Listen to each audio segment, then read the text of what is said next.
disappointing people is not the same as disrespecting them. If you're on social, next thing you see yourself on a billboard, did you agree to that? Go get your money. The term hustling has become, I will sacrifice myself to achieve something, and I don't think you need to do that. There's something about university that goes, okay, we're no longer doing this anymore. We're no longer pretending to, excel at things we don't want to. I'm going in the wrong direction. Things are not working out for a reason.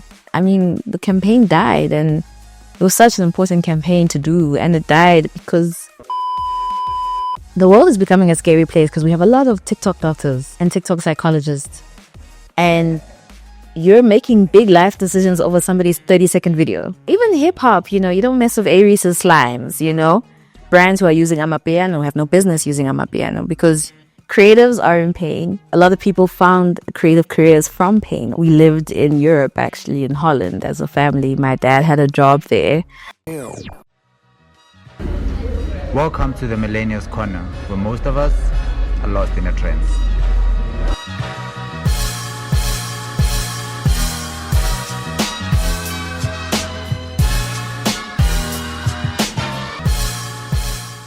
Sir, what do you do, Buffet 2? Welcome back to another bang-on episode of TMC podcast. My name is Siyamthanda. And I need you to think about this statement very carefully, right? Advertising these days has become a lot less about what you say and more about how you make people feel. Brands that win don't just sell, they connect.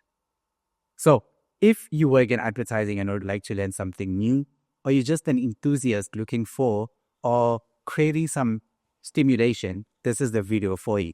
And by the end of this episode, I hope we would have unpacked this episode in a way that you can apply it in real life work situations. As always, I am not alone, Buffet. I'm joined by a powerhouse, a creative powerhouse to be precise, and a digital content director at VML. So Siyamthanda has been the brain behind some of the most game-changing social media strategies and influencer marketing campaigns for brands like Ford, Brutal Fruit, Views. There's just so many brands for free that even thinking about it, it makes my brain wants to blow up, So with 5 years of experience in the game, I am definitely sure that this is going to be a gem. Sia, thank you so much for joining us, man. Thank you for having me. Absolutely. So a little bit about us. Now we are TMC and a brainchild of some super cool millennials who love to talk about technology, creativity, with a sprinkle of everything else in between. So if this is the kind of stuff that you're into, please do us a solid, hit the subscribe button and let your friends know that you are a part of the community. Please sit back and let's get this thing started. What are you feeling? I'm feeling okay. I'm a bit nervous. I'm not used to being in front of the camera. Oh, yeah. Well, speaking of nerves, there's a game that we have prepared. They call it an icebreaker. Yes, I hope by the end of this game, you will be feeling a lot less nervous. Okay. Sure. What brands did I forget to mention? Sprite, Coca-Cola, Standard Bank, Absa, Flying Fish, Black Crown. Yo, I am it. So yeah, without any further ado, let's get started with our game. Underrated or overrated. So how we play this game, I am going to give you a term or phrase, whatever, and then you tell me if you think that particular thing is overrated or underrated. And in just one line, you tell me why you think that is. Okay, cool. Yeah, for sure. So a little bit about this game, Buffet 2. It was helped put together by Roy Manitou. Roy Manitou is a range of Afro-Descents wines, right? So if this is something that you're into, please check the QR code on the screen. Visit their website. So yeah, let's see what Msizor Chareze. Okay, I guess we don't start this one. But veganism. Overrated. Why do you think that is? I think in itself it's fine. The people make it their whole personality, and it can get a bit frustrating for the rest of us. Email newsletters? Underrated. Tell me. I think we actually check our emails more than you like to admit. And a lot of a good and effective email marketing campaign can really make a difference in your brand world. People do check their emails every day for whatever comes in. If there was a study done, I'm sure it would match how much you're actually spending on WhatsApp. Podcasts as a learning tool. Highly underrated. I think we are at a point where YouTube has become the new TV. And I spend most of my watching time on my TV on YouTube, whether it's a true crime thing or, a lot of educational stuff is being found on YouTube because people aren't afraid to say what's on their mind. Whereas if you work for a network, there's terms and conditions apply. So I think using podcasts as a tool for education should be amplified more by even the people doing it now. The hustle culture. Overrated. I think there's nothing wrong with wanting to do a lot and following your passions, but I think the hustler culture has become a bit toxic. This no sleep, no eat is not productive. You are not going to get anything done if you don't sleep and eat. So I think we need to have a bit more of a healthy way to execute our passions and what we want in life, but killing yourself for a dream, I don't think that's healthy. I think we should just have business culture, entrepreneur culture, but the term hustling has become, I will sacrifice myself to achieve something, and I don't think you need to do that. Nays of it. TikTok trends. In the middle. Either or. I think they're underrated. I think they get used the wrong way along the way, but when they begin, they actually are meaningful and powerful. But along the way, something happens. I think, I don't know which trend it was, but it was about the people where the camera was up and everyone was dancing and everything. It was the Can You Hear Yes. You Are Yes. So that was really nice. I watched even employees at Starbucks join in that and became fun. Next thing, people are twerking. Exactly. Yeah. Networking events. Oh, underrated. I think we spend a lot of time trying to network in the wrong places. People feel like they need to go to the club and, be around celebrities and things like that. But I would encourage you rather to go to things like Johannesburg Creative Mornings. I would encourage you to network at, somebody's doing a PR and they've invited you, you must go, even if it's just a brand thing, corporate events. Find out what's happening at ICC or what do we have here? Santa Convention Center. I think ICC is Durban. But Santa Convention Center, just venues where they have corporate gigs and formal functions. Go out and find out what they're having weekly that you can go and enter. But it's highly underrated, especially if you're trying to take your career to the next level. You're not going to find it in the club with people drinking. And if deals are made then, I suggest you fine-tooth comb it afterwards, but you're missing out on people who don't know they need you by not going to these networking sessions. Influencer marketing. Underrated. Okay, tell me more. I think we need to stop even calling it influencer marketing and start calling it brand collaboration strategy. What I love about it is that it's been around for many years. We just never knew what it was called. Marilyn Monroe doing Coco Chanel, that's influencer marketing. So these things have always been around. They just had different names at the time. There's so many products now. I don't know if it's Aunt Jackie or something, but there are products that have names of people that don't actually exist. And that in itself is like a nice way to humanize the brand. So influencers, content creators are here to help humanize the brand. And I think we just need to amplify how we're doing it and stop just going for the person with the highest numbers. WFH. I'm in the middle.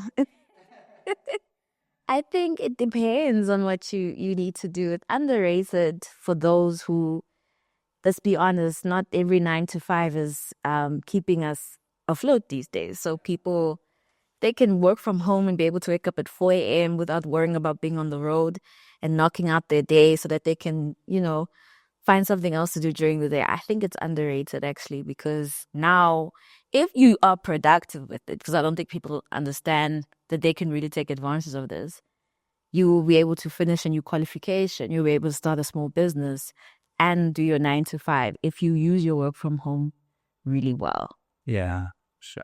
AI generated content. Underrated. Okay. I think AI has such a huge place in the world of creativity. And I mean, I'll use an example of a campaign that I worked on recently. We storyboarded the entire thing using AI.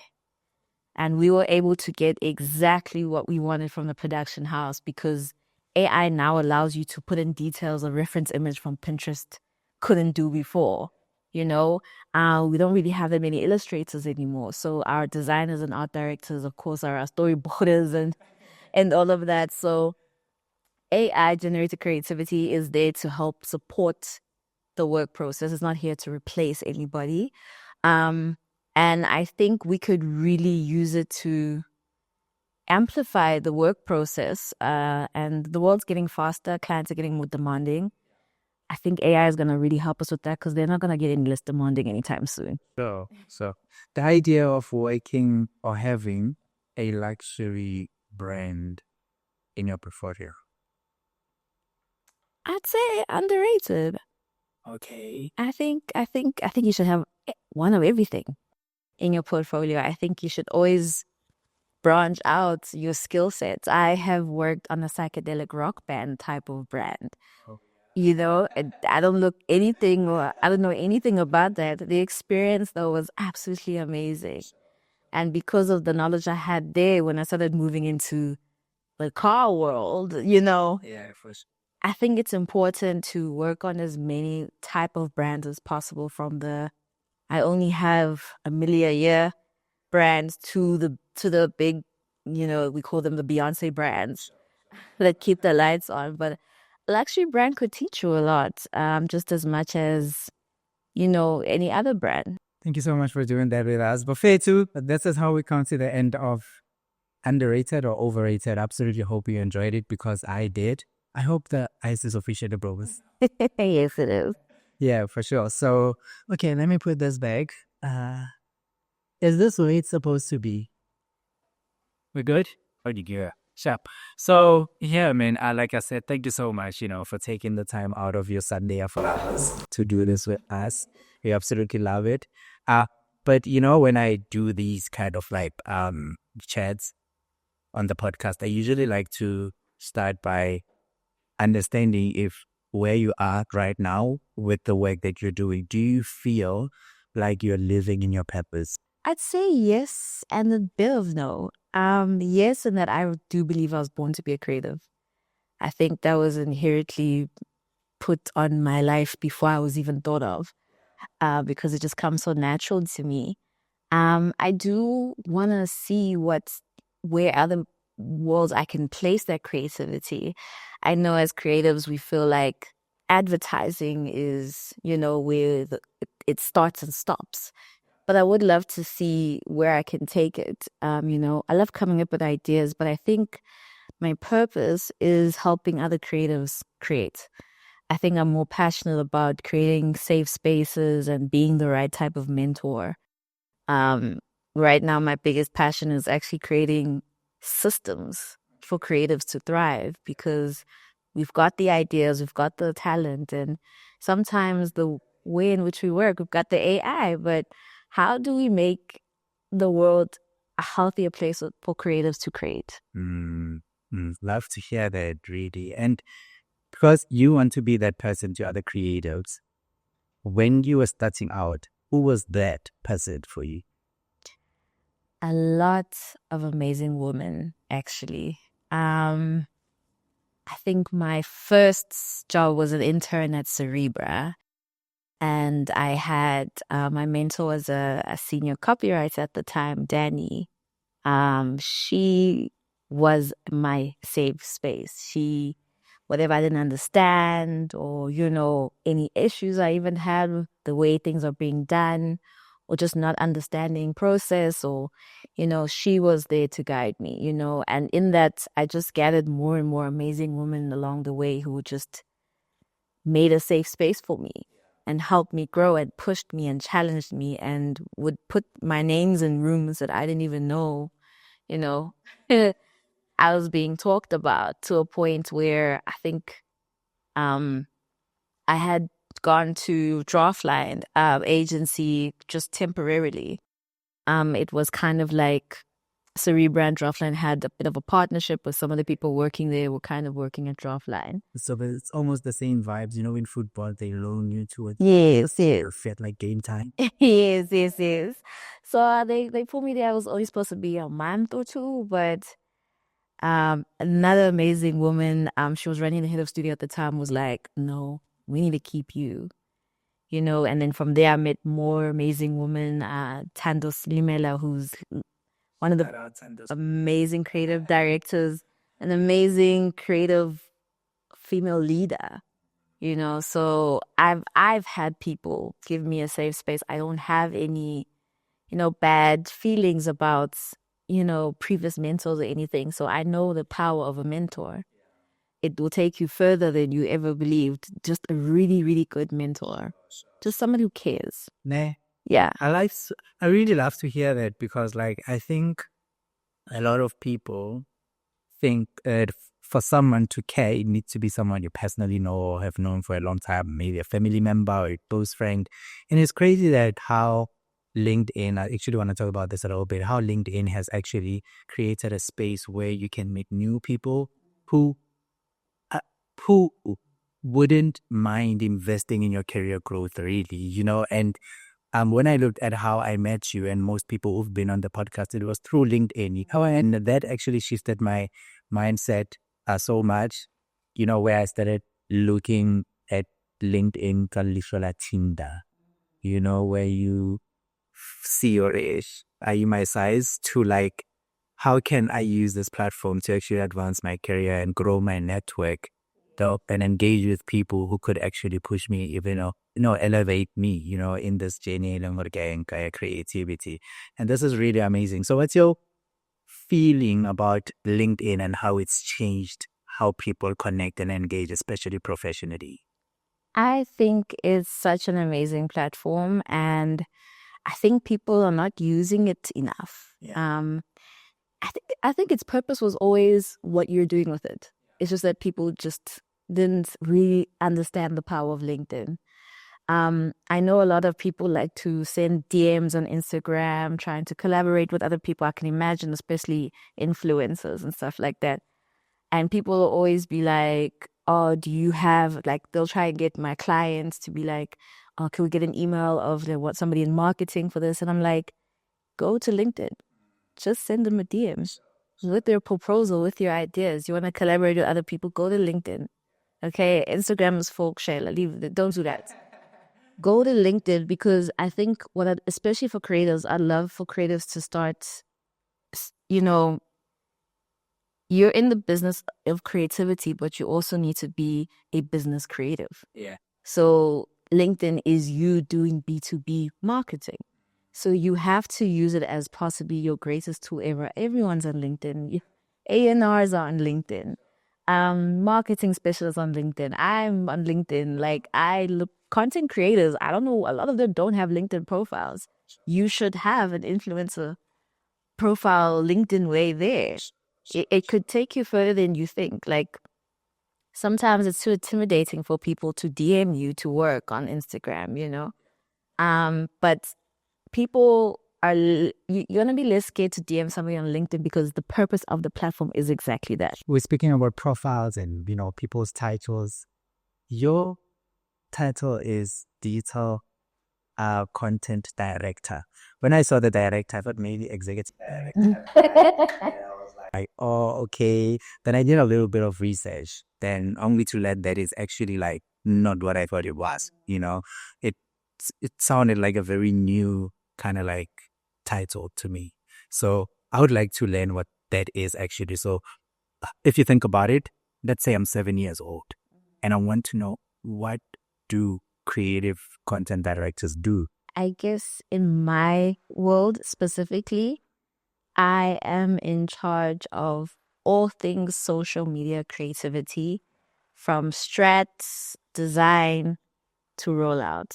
I am the magic wand that makes things happen on social media. Yeah, Abracadabra.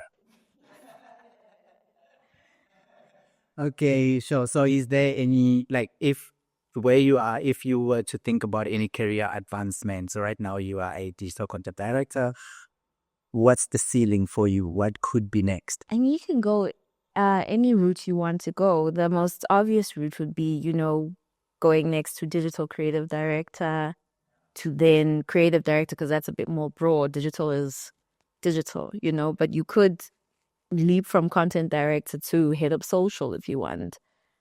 Go the social media route strictly, or if you want to go back to creativity, because I'm in the middle. That's the nice thing about being a content director. I'm both social and creative. You can go the digital creative director route, become an ECD and all of that. Or you can go to corporate if you want, just become a social lead, join the brand team. More money. It's the sky is quite, it's the limit. It's quite a broad, way to go. And I think any creative career can take you multiple places. You just have to kind of open your mind to where you could go. I mean, we've been talking about a lot work related, and I would like to understand you on a personal level. So could you probably like take me back to where you grew up, the kind of schools that you went to, the kind of things that you've kind of like picked up inspiration from to become the woman that you are, and also maybe the, role players along that journey. Sure, okay. I think my life was designed for me to become a creative, even when I didn't even realize it. Yeah. So early in my life, we lived in Europe, actually, in Holland as a family. My dad had a job there, working for a refinery. And Were you born there? no, I was actually born in Eastern Cape, Okay. East London. And then we moved to KZN, and then we ended up being in Holland for a good 5 years. I was lucky to go to a school called the International School of Amsterdam. It's quite a full range school.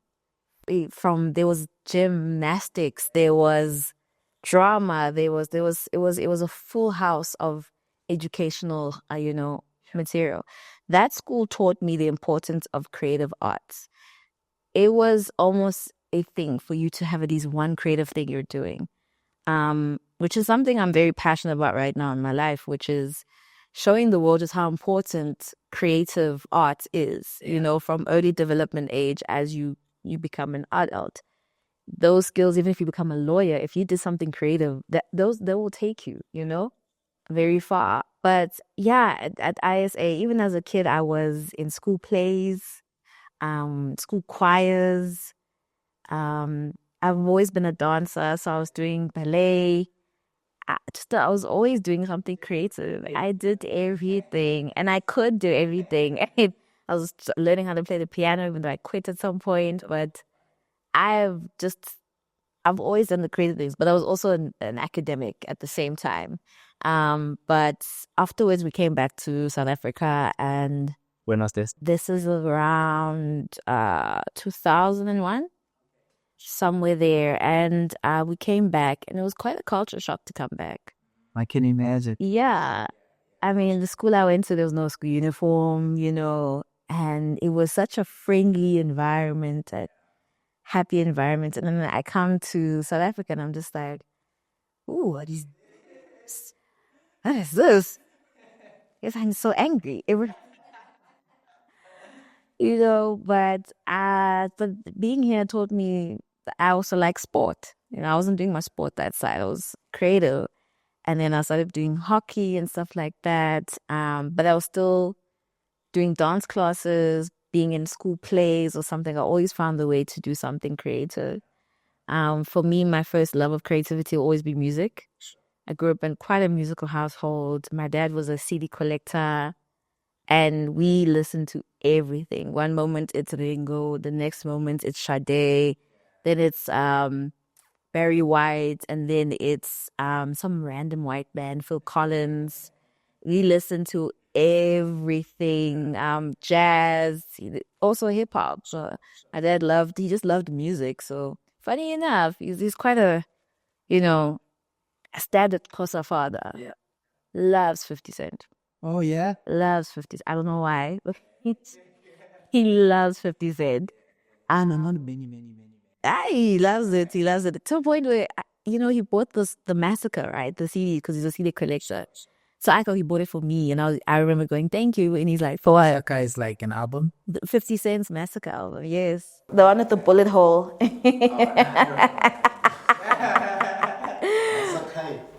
Massacre. The Massacre. I don't know. So yeah, he bought that, and yeah, he loved Candy Shop. Oh, yeah, I know the song. A little bit, yeah. And he is, I think I got my attention to creative detail from him, because I'd be like, what do you like about that song? And he'd be like, listen to the flute. Yeah. Listen to the violin. So yeah, I think my dad, without him even, because he hasn't done anything like creative professionally, but I think I got a lot of my creativity from his genes, if anything. I mean, during that time, there's a lot of things that are happening around you. School, you just came back from Holland. Dad, listened to a diverse genres of music. What did you want to be? What do you see yourself as when you grow up? As a child, I was so sure I was going to be a professional dancer. Oh. I was so sure. And then as I go through life, that doesn't become something that's validated, But something in me loved to write. Above all, I loved to write. I'd write songs, I'd write stories, books, just for fun, never really showing it to anybody. But I loved to write. I remember, I think it was in grade 7, where I just came up with my own magazine just for fun. Grade 7? Yes. Okay, and then you were 5. I remember even giving it to the teacher, and she literally went around showing everyone. But in grade 7, we were writing love letters. No, guys, I was serious about life. Yeah, I loved creativity. Even throughout the years, it kept me going. In high school, I luckily for me, I went to a school that had drama. Okay, yeah. And then English, there was so much room to write. And then I was also in school plays.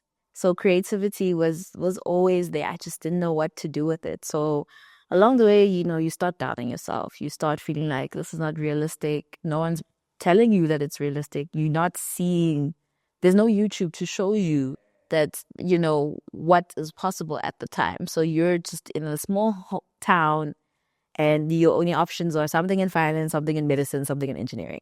That's it. I love that because it hits the chord for what we do, we do this podcast for people like the younger youth, who really aspire to become something, but it seems so foreign to them because nobody who they relate to is doing it, no matter how hard you search for people who are doing that, in your small community, just can't find them, so that's why we bring the people here just to create that kind of platform for inspiration to say that, man, it's valid. There's somebody who looks like you, who speaks like you, who was born and bred in the same place where you was doing it. So stick to it, put a crane.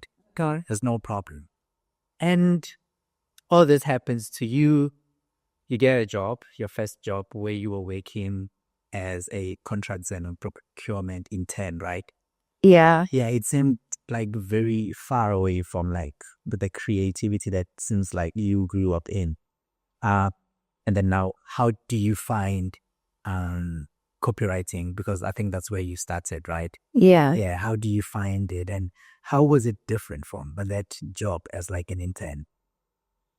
So that internship job was just, my dad calling in some favors for me to, get some work experience. But for him, it was always, you need to get some work experience along the way, no matter what it is. So all those things have helped me now, being in contracts and procurement in turn, I still have those skills of organization that I learned there that I take into now. So nothing has been in vain. But, and this is going to be terrible advice, and I know some parents are probably going to hate me, but I think what basically got me into copywriting was getting to a point where maybe it's okay to disappoint my parents.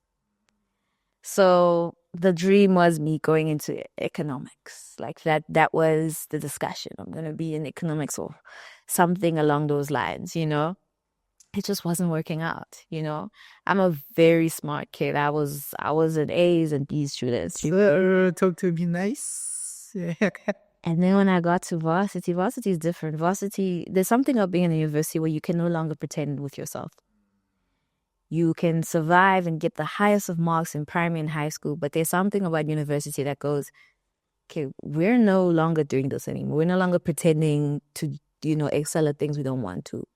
And I just wasn't the same academic anymore. Like, I was failing. I was, you know, and this time it took a while, but eventually it just clicked that I'm going in the wrong direction.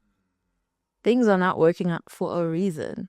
Did you try it? Like, yes, I tried. And then I'd always reach that point where it's like, what am I doing? You know? And I think one thing I'd love to just remind people is your body doesn't lie. When you're doing something that you're not supposed to be in, there's this, your body kind of tells you, like, it's stiff, man. I go free, man. Like, it tells you, but you a lot of people push through it, and you push through it enough till you're 55 in a job you hate. It is possible. But that person will tell you that along the way, something was always telling them, I shouldn't be doing this. My body just decided to be very loud at a young age. I'm grateful for it. But there was a 1 year where I just stopped going to school. I stopped going to school and I was just done. I didn't know what my plan in life was, but I just stopped. And next thing you know, I'm chilling in my room. And just because I was happy with my decision doesn't mean I was happy. So yes, I'm not doing something I don't like anymore, but I'm not doing anything. So there's depression now. There's drinking too much. There's hanging out with the wrong people, you know. But there was basically a time where I was sitting in my apartment in Pretoria, and a Muzi Academy popped up on my screen. Okay. So an advert got me into advertising. Yeah. Sure, I love it. I guess the rest is history because I applied and I was stuck between strat or copywriting. I wasn't sure which one I wanted to do. But at the time, to fight my depression, I had a blog, I think it was called Young, Smart, and Getting It, where I just wrote articles of my friends that were successful. I wasn't successful, but I had friends who were. And I don't know, for some reason, writing about them made me feel good about myself. It gave me hope. And I write blogs on them. And they were like, can we please have a portfolio? I'm like, first of all, what is that? You know? I answered all the questions. And even copywriting, I was like, what is that? I had no idea what copywriting was. So I first was applying for Strat. And then something was like, come here. Copywriting. Yeah, and I read it. I'm like, and I did research. I'm like, I could do this. And then I applied. Yes, I just didn't know where it would take me professionally, just like a lot of people. And I applied and we made it through the first round of interviews. It was very scary for me because I was like, Umuzi is just a whole bunch of people when you walk in, creatives, just a whole lot of people. And I've always struggled with social anxiety. And people always call it the resting bee phase. I'm actually just really scared. I'm just creating a wall around me and it's working. Or like it's got you in this far. Yes. And yeah, I mean, I was even the weakest link in like part of the weaker people in the interview stage. But I don't know, there was a final round where it was between me and another person to get kicked out. And they were like, you need to write a radio ad. And for some reason, I killed it. Yes, sir. I was just like, no. This, because not only can I write, but I'm also very dramatic. I can read my scripts in a way like I want it to come alive. And I think that one, me tapping into my own spicy humor. Again, I think one of the reasons why I was even the weakest link was I'm so used to doing things that are not what I want to do. So I was trying to be perfect for what I thought they wanted to see. And it failed me every time. Then in the end, when I just was myself, I didn't even care if I made it in or not at this point. And then I made it in, and I went from the weakest person to the following year. I was one of the strongest people that I was part of the people who were interviewing the next co-host now. Yeah. How amazing. You are Scrum Master, right? Is that what they call them? Like about like when they kind of like, it feels almost like a promotion, like in music. Yeah, I guess I don't know what they call it, but it was quite to go from the weakest link to one of the strongest people was just pure determination. So we finished with Umuzi. I think your story actually about how you came about of through Umuzi, it kind of like the same as the stories of the people that I've had. How did it even change your life, right? Like when you look back and like, fuck, if it wasn't for that ad that got me into advertising, where would I be, right? Like, so when you think about it, how do you feel it's changed your life or your perspective around things, actually? I think it's changed my perspective around education because we're taught from a young age that you need to get into WITS, UCT, UJ, and I think people need to go learn where they are going to be great at what they do. And it doesn't always have to be, the biggest university, because you must be realistic with your life, A lot of people are getting into debt, getting, what university school loans. And I think don't look down on the smaller academies. Don't look down on the smaller schooling places. I mean, even if you grew up in the suburbs and you have I was more fortunate than most of the people, that came from Muzi. I could easily go to my house in Durban. There's a pool and a 5-bedroom. A lot of these people were in survival mode, and I am so grateful I went to a more humbling educational situation, because now I walk into, workplaces without my prejudice, because I know that a lot of people, especially creatives, especially Black creatives, are in survival mode. You see them doing amazing stuff, but a lot of people are in survival mode. And I think if you want to do something, don't be afraid to go to a smaller school. If you love sound engineering, don't be afraid to go to a sound engineering school instead of now trying to use a lot of money to go to UCT's sound department. The sound engineering school is just as good,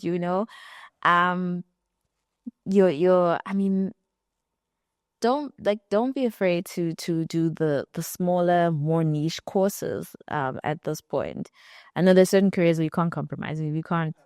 Sure. I mean, like, you can't learn being a doctor from YouTube. Exactly. Please don't. Amazing. Operating on people, knowledge YouTube. Nah, definitely wouldn't work. For the creative skill, you're the biggest tool there. So you can make it work. A diploma can take you very far. I think I guess my main message is don't feel pressured to have to go to the big fancy schools. You can just go small and go to an Umuzi Academy, go to Digify.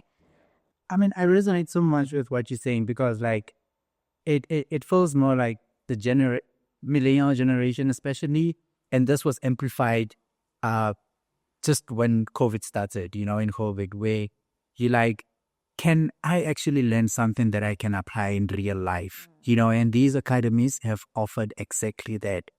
You do not need a 3-year degree to learn how to become a copywriter, right? Take me to an academy, give me 9 months and 3 months of experience. When I go into a workplace, I have experience. I've practically engaged in actual work. I know what I'm doing because I've done it. And also that kind of like practical work goes into your portfolio, which makes it easier for you to get into the job market. Yeah. Also, that was absolutely a game changer for the job market.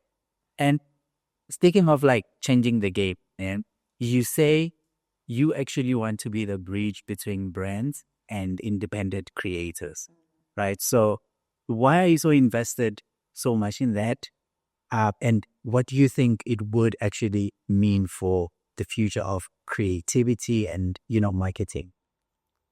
I think my thing is having worked, I think when I was a draft line, right? I was an internal agency inside the actual building with the clients. And I got to be client facing most of the time and actually bouncing off ideas and working with clients. One thing I've learned is that they are not these big scary people who's worried about the bottom line. A lot of them actually want to do some really meaningful stuff, just the ideas are not being presented to them, you know? A lot of people also make it seem like you have to have the biggest budget in the world to do meaningful things, and I think I have so many ideas where content creators and influencers could have way more impact than what they're being used now. It's always the cool brands that are willing to use the influencers, but there are companies who have foundations, they were part of initiatives and charities, and finding content creators that fit that would work. People like to listen to people. And that's why I believe in the influencer marketing world, and I believe in it growing, because people like to see people that make them feel like, oh, that's me. I can relate to them, and nobody wants to hear a brand just talk to them directly. They love using somebody who is a good representation of that brand. Influencers are not just your lifestyle influencers anymore, guys. I think somebody who has a small business making recycling, a recycled clothing, could be an amazing content creator for a company whose entire corporate responsibility narrative is sustainability. That person who uses sustainability in their craft is your influencer. Not the person that just because they have 1.5 million, likes on Instagram. Everybody is in their own right a content creator, and an influencer of sorts. And I think creatives don't know their influencers. And I want to create more of a platform with other like influencer agencies to be like, let's open the doors for the influencer market, because right now there's like about 4 only, and we need more finance content creators. We need more legal content creators. We need more medical, actually certified. The world is becoming a scary place because we have a lot of TikTok doctors and TikTok psychologists, and you're making big life decisions over somebody's 30-second video. As brands, let's bridge the gap between miseducation by actually putting people who know what they're saying a platform using you. Dr. Macy. Guys, it's becoming very scary. Like people that are breaking up with their partners because of something they saw on TikTok.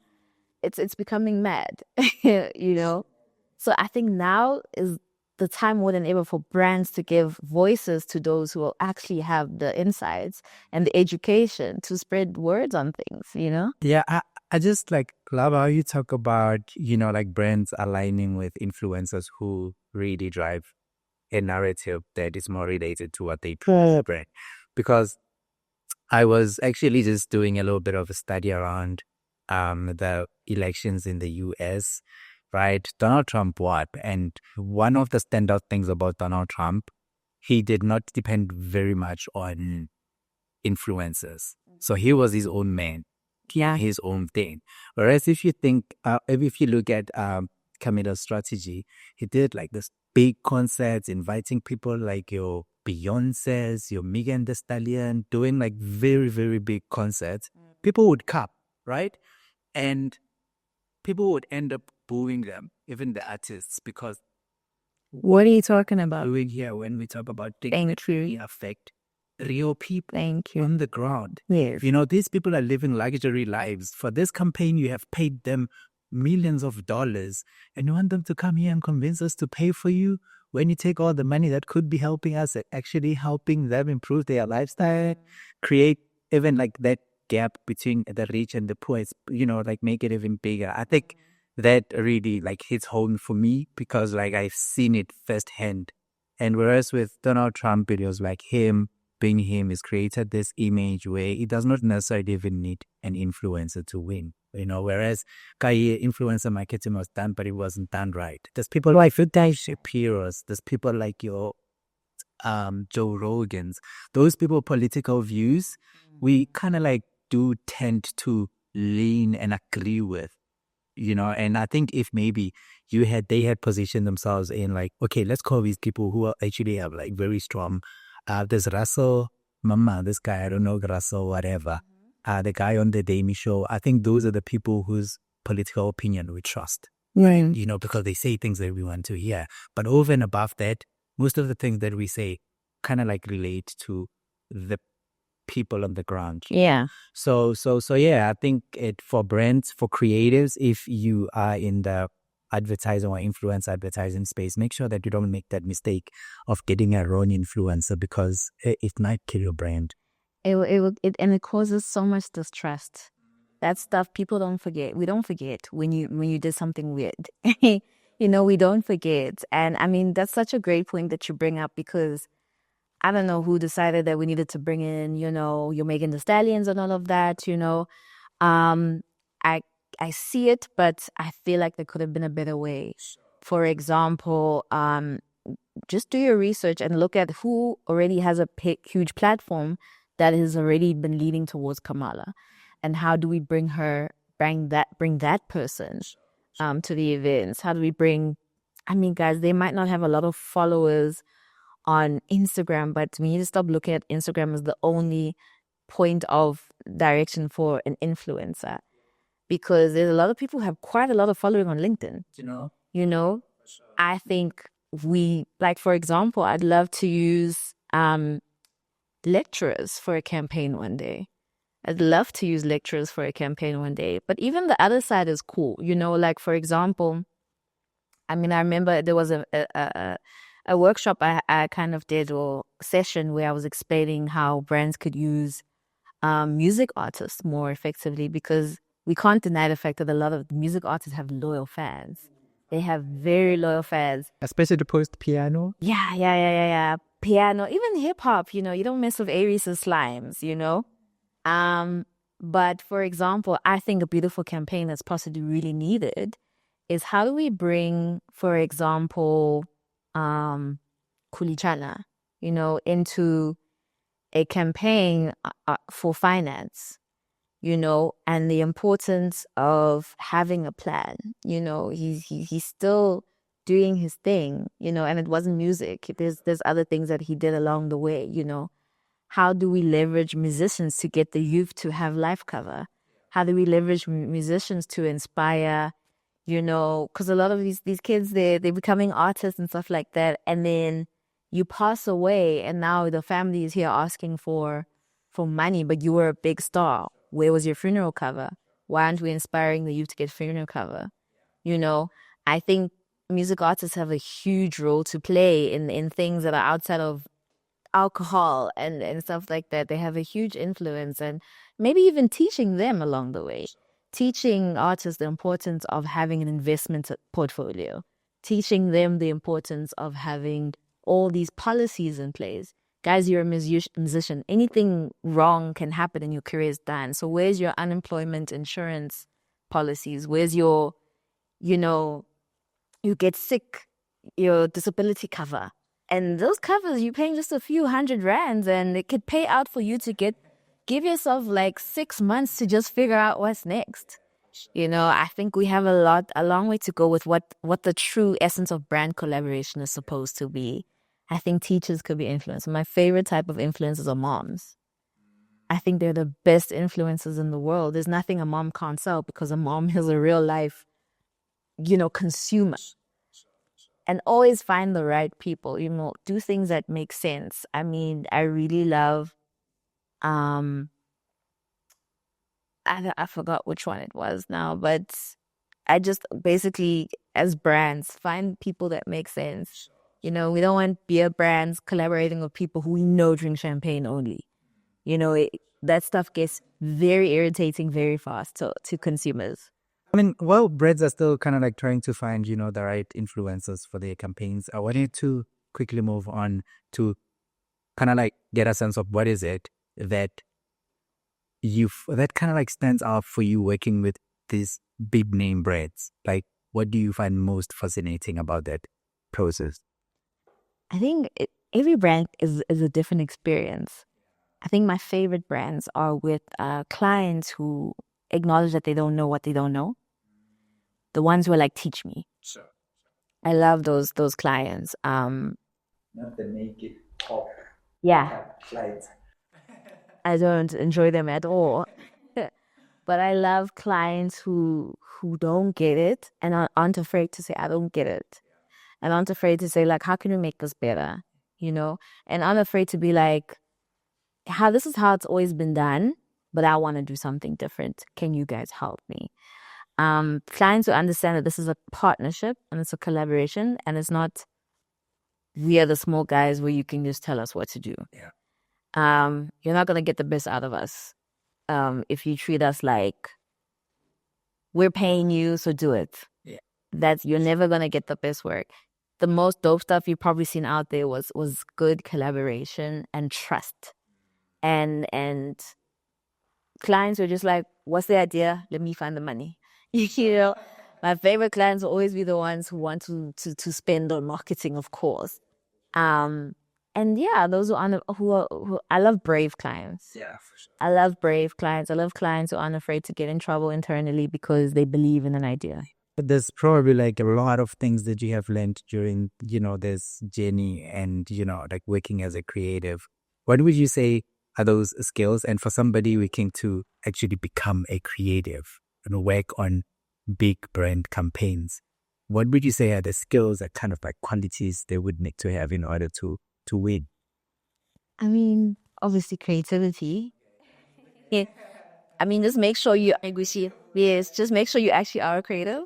Yeah, some people, I've seen some questionable people with high title careers and I'm just like, you're not actually creative. I think some underrated skills is time management, project management. Project management is not just a project manager's job. Every part you play in making things come to life is your own level of self-project management. I think time management, project management is such a good skill to have. Public speaking is an important skill. I've seen so many ideas die because of the person who was presenting it. Presenting with very low confidence and I've seen terrible ideas get the green light because of the way the person was presenting. I think people should invest in their public speaking skills and do it every day. Challenge yourself, find a way to get better at public speaking. I don't care what you do, whether you're an art director, multimedia person, strat, or whatever it is, enhance your writing skills. Enhance your writing skills because that is a skill everybody needs to have. I think, and I'll say this with my chest, I think we don't have the strongest client service people anymore. And I think it's a writing skill issue because it's like your job is to interpret what it is we're supposed to do. Yeah. And without a good writing skills for that, that's where things get lost in translation. That's where the brief dies. That's where you come into a client meeting and the client's like, this isn't what I asked for. Mercedes. I see a brief with like a whole paragraph, but it's like one sentence, punctuations. Your job is to take that brief and construct it into something that makes sense to the creative team.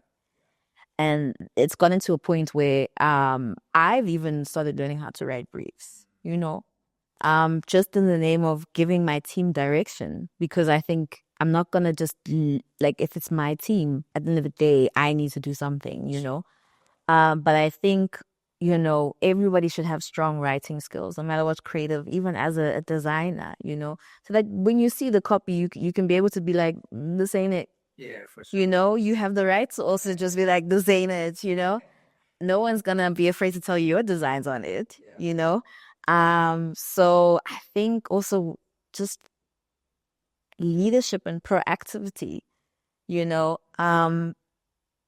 you're going to wait for things to make sense, it's not going to make sense ever. Be proactive. Come up with ideas, look at the brief and be like, actually, I know this is what they want, but this is what can make it better, and yeah, I think the most important though is collaboration. You will never, even if it looks like you're doing a brief alone, you are never doing it alone. Yeah. You're writing copy, but it has to be sent to a designer. Think about them in mind.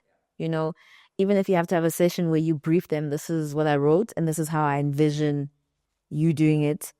How does that sound to you? Yeah.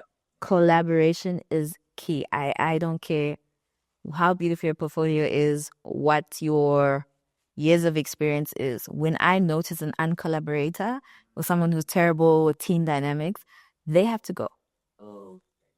I don't care if you are literally Lionel Messi of creativity.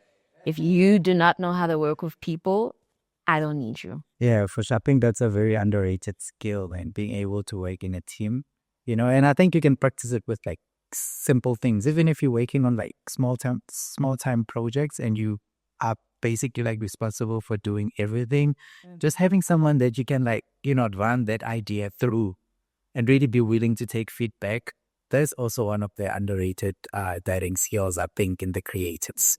Like there's people who kind of like feel attacked when I say, no, this is actually not what I thought it should be.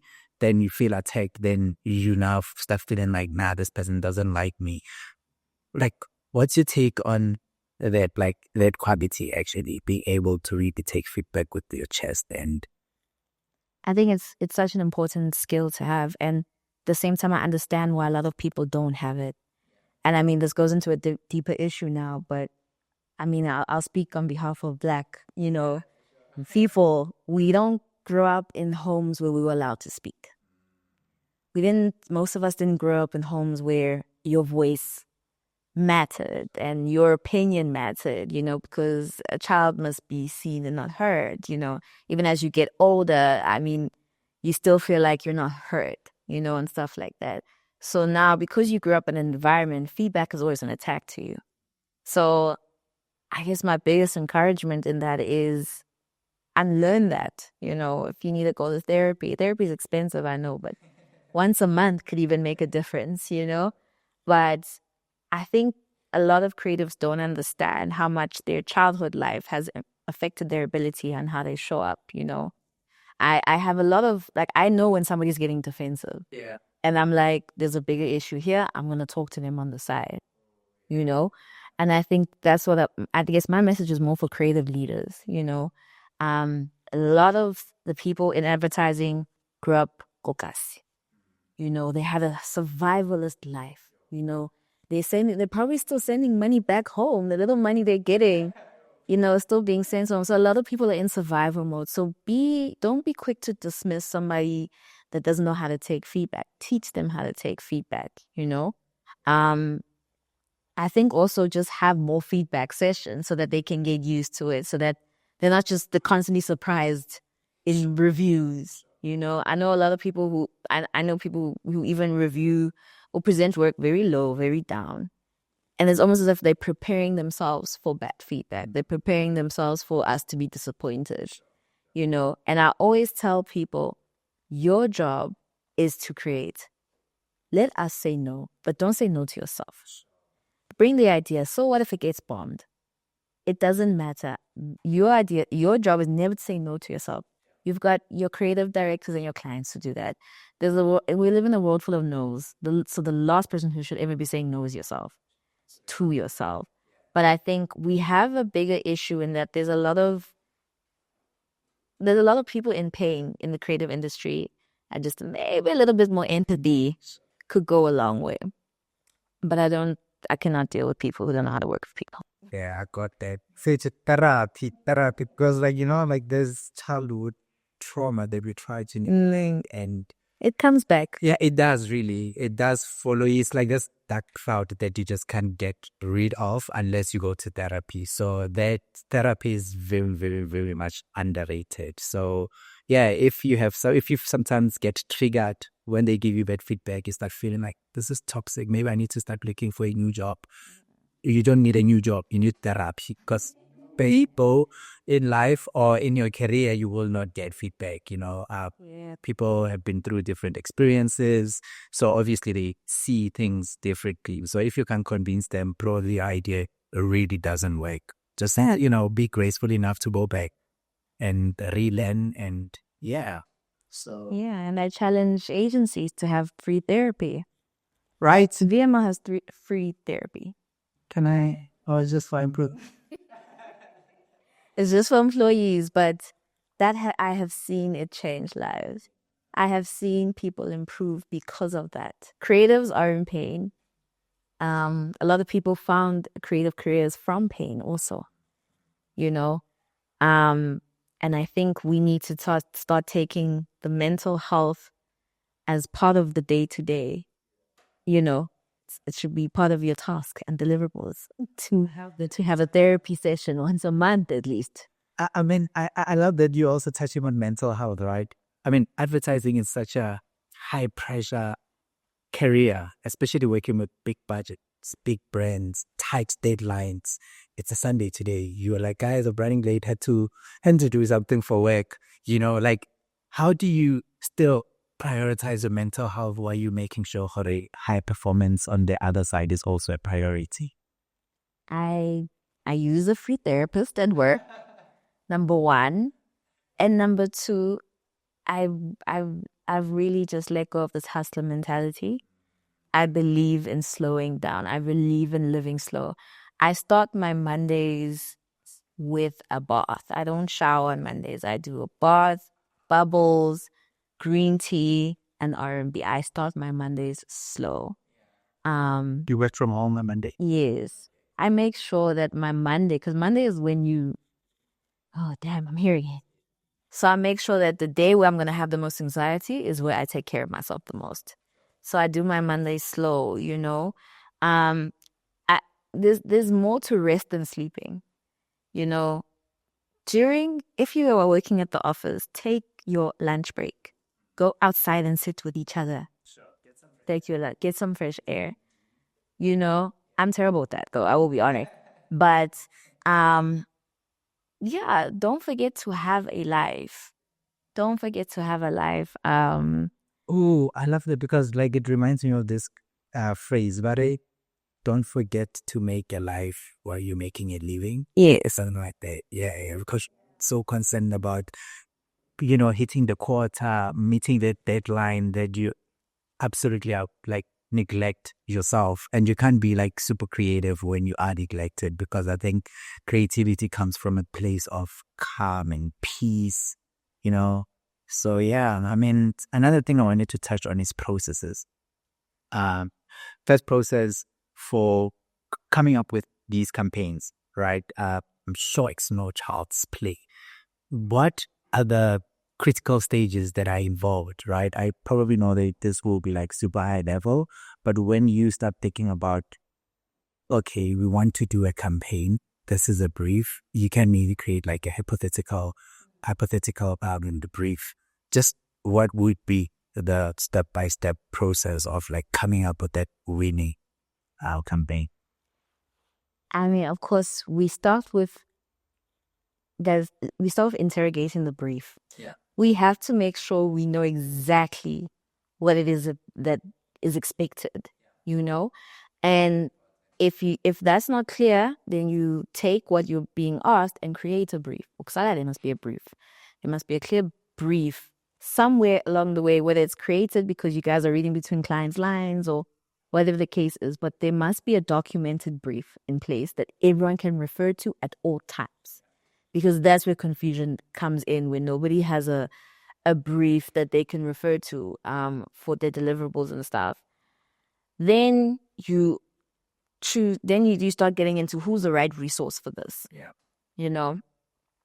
I think I don't know what's going on, but I think we get stuck up in, because this person's performed well on this brand, they belong to this brand. You work for the agency, and the agencies need to start moving people around so we can start having the right resources at all points in time. I might be good for Brutal Fruit now, but maybe there's a brief where we need to take somebody else on Black Label that knows more about this.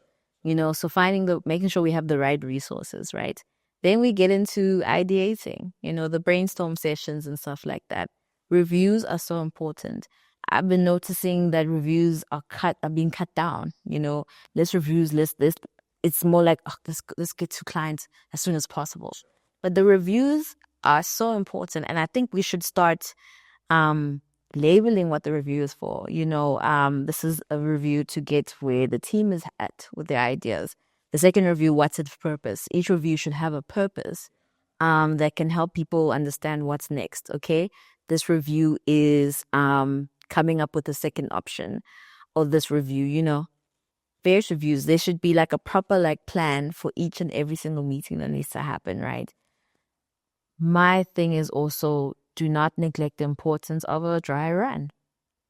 Have dry before you present to client. Present it in front of people who have no idea what this brand is. Get some feedback. Amplify and optimize. I think one thing is, because of the rush, everything's become so rushed and client demands. But somehow you need to make a room for optimization. Give people room to go back to their ideas and optimize. Bring a third eye in to optimize. But I think optimization is what's missing in the process, or just more like push on it. I think, from there, then if clients happy, the hard work actually begins. I think where campaigns fall flat is after the approval, where now it's time to get the right partner agencies. Now it's time to get the right people for rollout. Nobody wants to do rollout all of a sudden. Now it's time for rollout. No, everyone's nowhere to be seen because nobody wants to do the grunt work of rollout. But rollout is where your idea comes alive or not. Rollout is where clients going to be like, we're not going through with this anymore, or I'm confident we can. Another actually part of the process that I wanted to touch on, right? It was the music side of things. I was just stalking you on LinkedIn, and I saw that you and a group of other creators were actually invited to give some ideas, I guess, or to give you, your insights around how to choose the right music for a campaign. Can you actually take me through that process? And also, maybe if we could touch a little bit on the conversation that happens with behind closed doors with the owner of that particular song that you would have chosen. Or is it like a matter of maybe copyright-free music? Okay, let's run with it.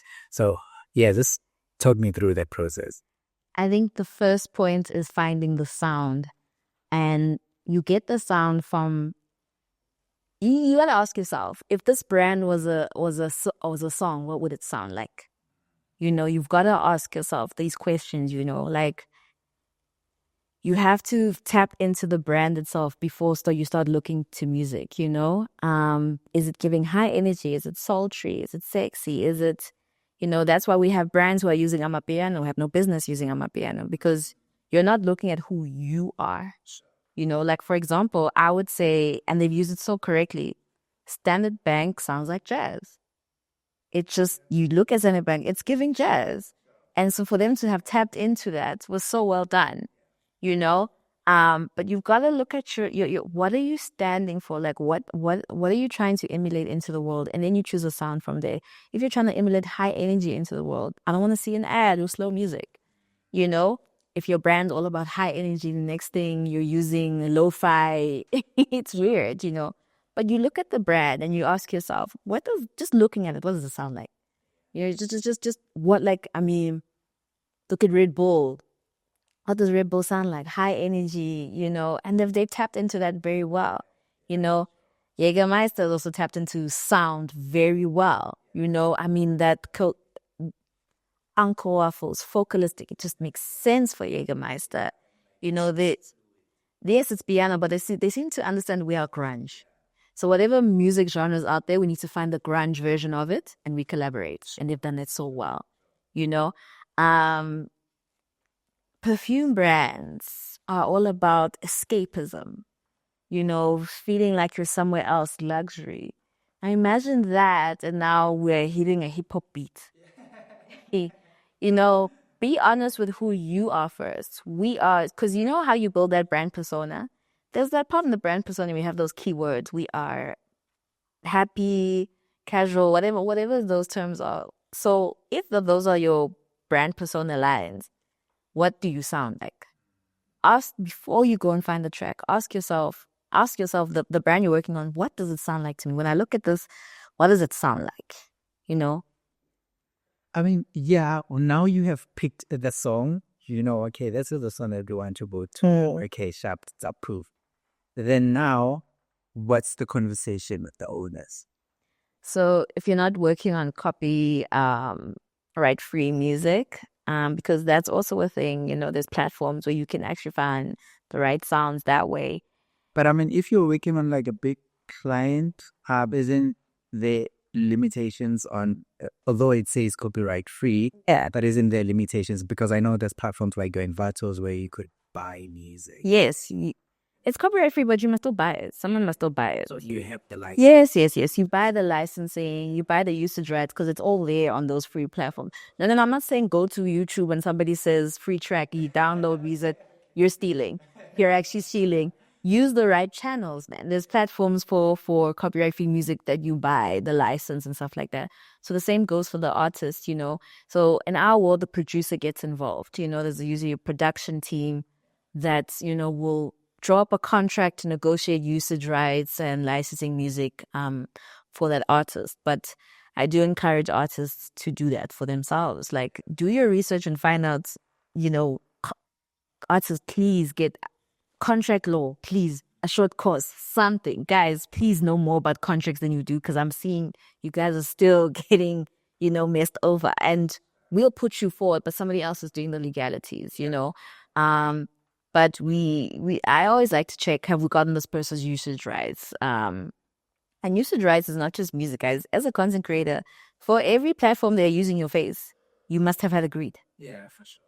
If you're on social, next thing you see yourself on a billboard, did you agree to that?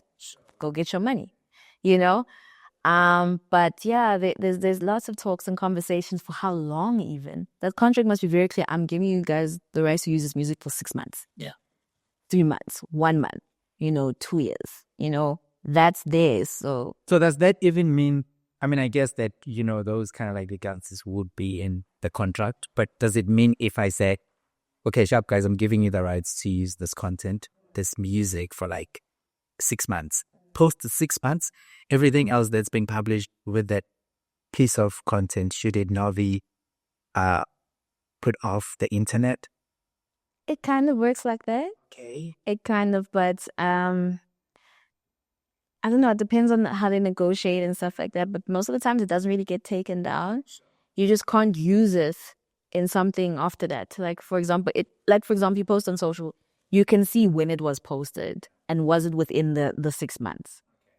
Contracts differ. I mean, this is not really my world, but like they can negotiate for it to be like you can still have the content on your socials, but yeah, it's not really my world. But there's a lot of T's and C's, and also like you get paid for that. You to guys, we're using your work. Don't let anybody sign you something for free. Like your usage right, you deserve to be paid for that because it's gonna make us a lot of money. I mean, this is such a crazy kind of like conversation, or topic rather, because now it also reminded me of the Vodacom guy, please call me. The guy was hired in whatever department that he was working in. He has a contract. And I guess most of these contracts, especially as creatives or in corporate, every idea that you come up with, it should be an idea owned by the business. So I find myself getting very confused now that this guy, a couple of years later, he's like, that is actually my idea and you guys need to pay me. So do you kind of like have any insights around what that situation is? I'd be lying. I'm no expert, but it is also within Vodacom's right to be like, you're an employee, your business idea belongs to the business. I can see where they would play that card. In advertising, the campaigns we create, it belongs to the agency, but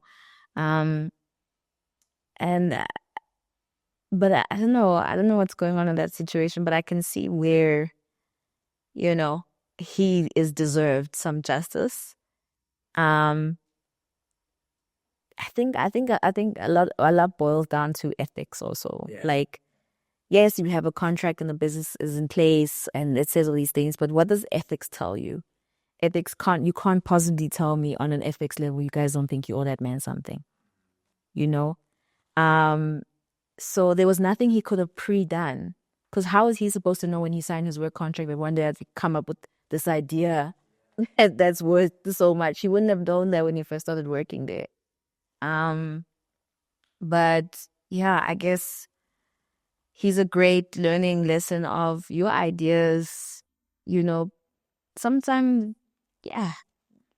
I mean, while we're still talking about great, learning opportunities like this one, what has been like the biggest or like getting the deepest level lesson that you had learned in your career?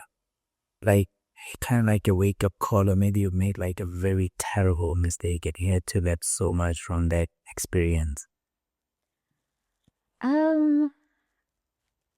No, I mean, nothing terrible happened. I've had a campaign canceled at the last minute. That was painful because it was such a meaningful campaign. It was a campaign around uplifting Black creative excellence. And that's my biggest passion point, I think the lesson I learned there actually was why I am such a systems process person now. Because what happened there, I can honestly say, was everybody's around when it's time to come up with the idea. But when it comes to rollouts and making it come to life, all of a sudden, nobody is as effective. Planning as a skill, project planning, project management as a skill is so important because now I'm very hands-on on everything I do. I don't come up with the ideas. I'm there with client service. So what are the next steps? What's the timing plan? I make sure, because when I saw that campaign fall apart because the feedback was that they felt like the planning was all over the place. The communication of rollout and everything was all over the place. And no one lost their job. No one lost their job, but the campaign died, and it was such an important campaign to do, and it died because of poor planning, to be honest. And I think everybody should learn really good planning skills. Yeah. I will do a timing plan. I will do briefs. I'm a creative. So I hate Excel. I will pull up an Excel sheet and do influencer content tracking. I will literally write my own timing plan of how we do this AVC, like from beginning to end. I'll come up with my own timing plan and give it to the person that's project lead to be like, this is my understanding of how things can go. You can use this as a foundation. Also following up with like role players in that event, just to to find out if did you do this. So some you will be an SO for. Yeah, you will. I don't care. But like I think in order for things to be okay on your side and for you to sleep peacefully, that everything is where it's supposed to be, you gotta micromanage. Yeah. And, I guess my lesson is then hurts. You're terrible at that thing. But anyway.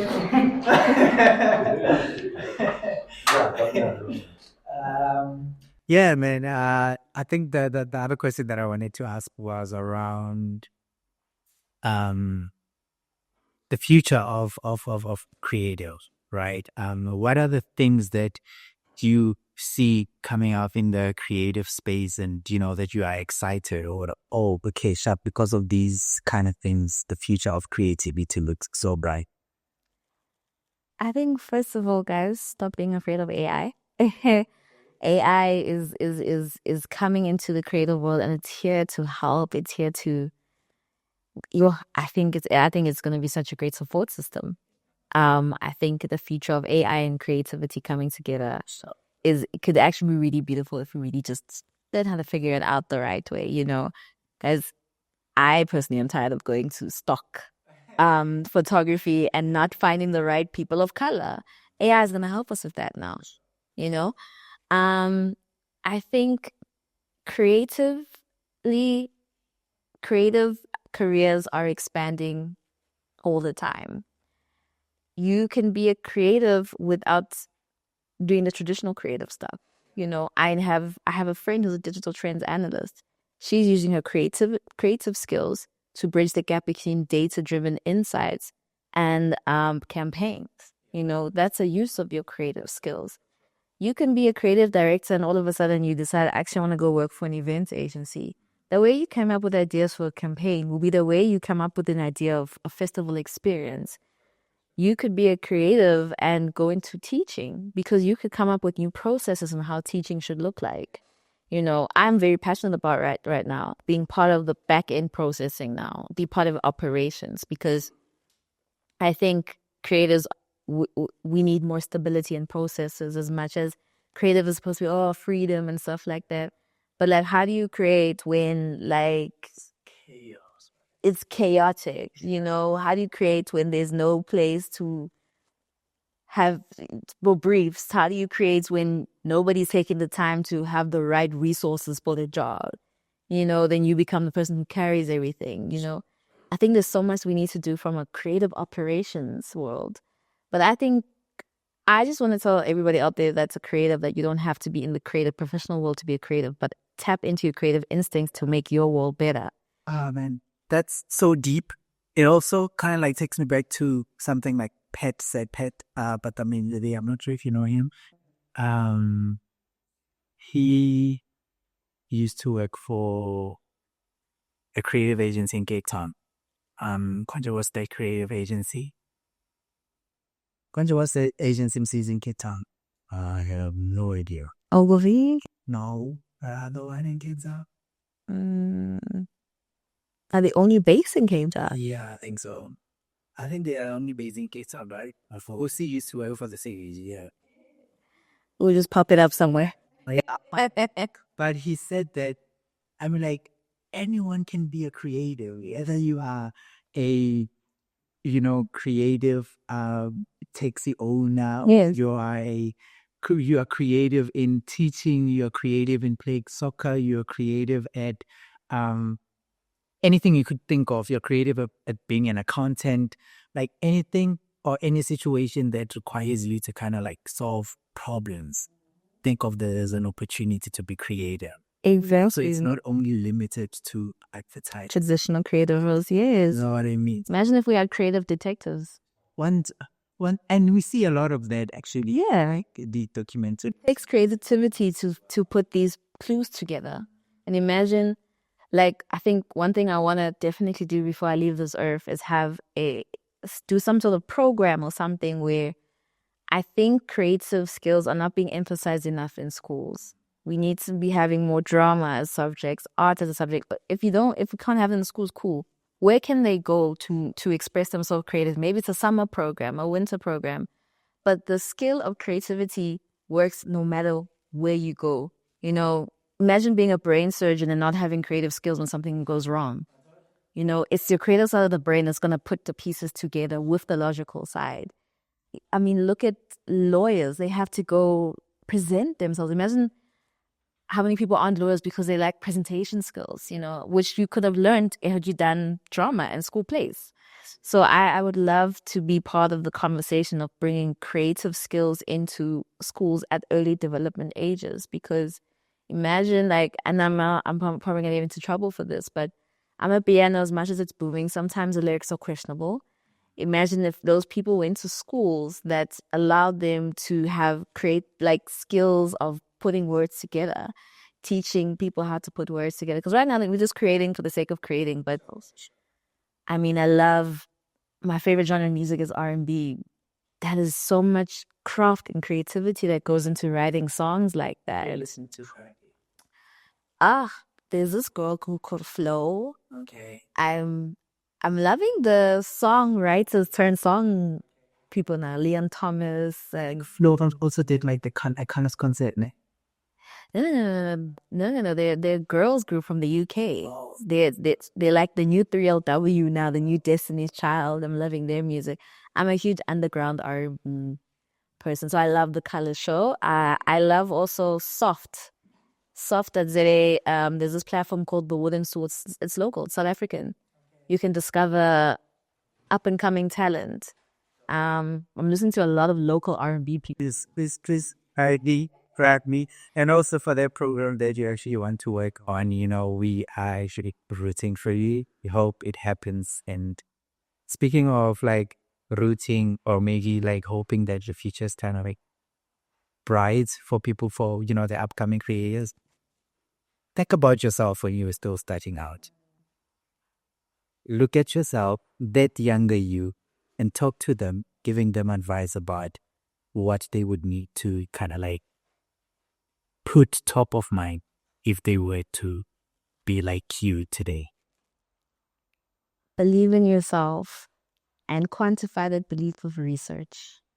Don't never stop researching, because sometimes you're scared something doesn't work because you didn't do the research. And sometimes just finding out something exists by research. If you want to do something, guys, go do the research so that you can give yourself the confidence in the world that's going to say no. And I think my biggest message to my younger self is disappointing your parents is not the same as disrespecting them. So follow your dreams. They'll catch up. They will catch on. They will catch on. They will be proud of you eventually. The biggest no you're going to hear is from your parents. But you have to counter that with what is my evidence saying? Because you have to understand your parents are working from a mindset of what they know. If they grew up in a world that didn't have creative careers, how are you expecting them to really believe in yours? Yeah, for sure. So give them the tools they need. Guys, don't be afraid to present to your parents, like, guys, this is what I want to study and why. But believe in yourself, find ways to make it happen. And disappointing people is not the same as disrespecting them. But Fetsi, that is going to stick with me for the rest of my life. Like disappointing people is not the same as disrespecting them. That is my takeaway from this episode. In the comment section, let me know what your takeaway is. Yazin, before you actually close it for us, I want to do this something for the next guest. If you have any question for the next guest coming on the podcast, what would that be? What do you... I don't know, if you had to mentor yourself when you knew nothing, what would you have done differently as a mentor? Love that. Amazing. So look at that camera and tell the people who you are. Don't forget to ask them to subscribe to the episode, to the podcast. And yeah. Hi everyone, my name is Siyamthanda Yokwe, content director, aka the Creative Butterfly. Thank you for joining me on this episode today. Please do subscribe to the podcast for more amazing interviews to come with more people like me who just want to give you the insights that you would have found anywhere else, because YouTube is the new TV. Thank you for joining me. Hope to see you in season 20 soon. Yes, but we haven't done it better. Let's go. Not that. Go. Thank you so much, man.